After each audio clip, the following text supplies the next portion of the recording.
Hi, my name is Marwa and I'm an architect. I was born and raised in Homs, a city in the central western part of Syria, and I've always lived here. After 6 years of war, Homs is now a half-destroyed city. My family and I were lucky our place is still standing, although for 2 years we were like prisoners at home.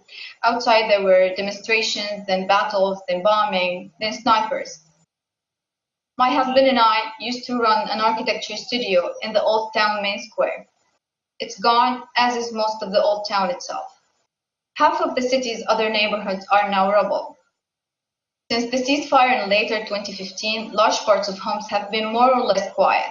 The economy is completely broken, yet people are still fighting. The merchants who had stalls in the old city market now trade out of sheds on the streets. Under our apartment, there is a carpenter, sweet shops, a butcher, a printing house, workshops, among many more. I have started teaching part-time, and with my husband, who juggles several jobs, we've opened a small bookshop. Other people do all sorts of jobs to get by. When I look at my destroyed city, of course I ask myself, what has led to this senseless war? Syria was largely a place of tolerance, historically accustomed to variety, accommodating a wide range of beliefs, origins, customs, goods, food. How did my country, a country with communities living harmoniously together and comfortable in discussing their differences, how did it degenerate into civil war, violence, displacement, and unprecedented sectarian hatred? There were many reasons that had led to the war, social, political, and economic. They all had played their role, but I believe there is one key reason that has been overlooked, and which is important to analyze, because from it will largely depend whether we can make sure that this doesn't happen again. And that reason is architecture. Architecture in my country has played an important role in creating, directing, and amplifying conflict between warring factions, and this is probably true for other countries as well. There is a sure correspondence between the architecture of a place and the character of the community that has settled there. Architecture plays a key role in whether a community crumbles or comes together. Syrian society has long lived the coexistence of different religions and backgrounds. Syrians have experienced the prosperity of open trade and sustainable communities. They have enjoyed the true meaning of belonging to a place, and that was reflected in their built environment. In the mosques and churches built back to back, in the interwoven souks and public venues, in the proportions and sizes based on principles of humility and harmony. This architecture of mixity can still be read in the remains. The old Islamic city in Syria was built over a multi-layered past, integrating with it and embracing its spirit. So did its communities. People lived and worked with each other in a place that gave them a sense of belonging and made them feel at home. They shared a remarkably unified existence. But over the last century, gradually this delicate balance of these places has been interfered with. First, by the urban planners of the colonial period, when the French went enthusiastically about transforming what they saw as the unmodern Syrian cities. They blew up city streets and relocated monuments. They called them improvements, and they were the beginning of a long, slow unraveling. The traditional urbanism and architecture of our cities assured identity and belonging not by separation, but by intertwining. But over time, the ancient became worthless, and the new coveted. The harmony of the built environment and social environment got trampled over by elements of modernity, brutal unfinished concrete blocks, neglect, aesthetic devastation, divisive urbanism that zoned community by class, creed, or affluence. And the same was happening to the community. As the shape of the built environment changed, so the lifestyles and sense of belonging of the communities also started changing. From a register of togetherness, of belonging, architecture became a way of differentiation, and communities started drifting apart from the very fabric that used to unite them, and from the soul of the place that used to represent their common existence.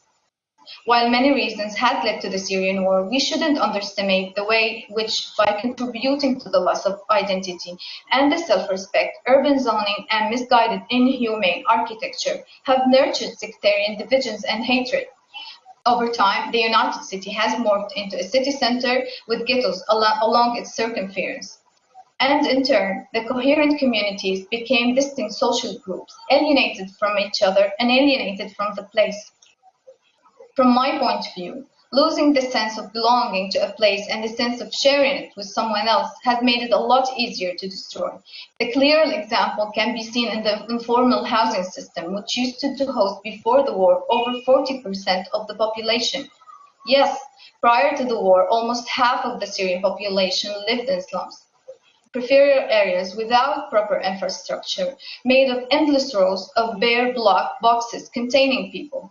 People who mostly belong to the same group, whether based on religion, class, origin, or all of the above. This ghettoized urbanism proved to be a tangible precursor of war.